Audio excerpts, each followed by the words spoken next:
Netflix is going to raise prices soon, but I'm not going anywhere. I'm Hadley Malcolm, and this is Young Money. I've been on a Netflix binge lately. I finally started watching House of Cards, and I've been averaging 2 episodes a night. I just can't stop. I'm unfazed by the news that Netflix is going to raise prices. The company announced yesterday that prices for new customers will go up $1 or $2 a month later this quarter.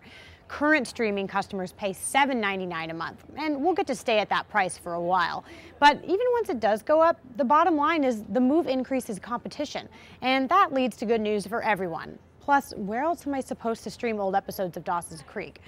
As this Forbes piece explains, the price increase is really a win-win. If you leave, Netflix has an incentive to make better programs and invest in streaming technology to try to win you back. If you stay and pay more, it has the capability to do the same thing.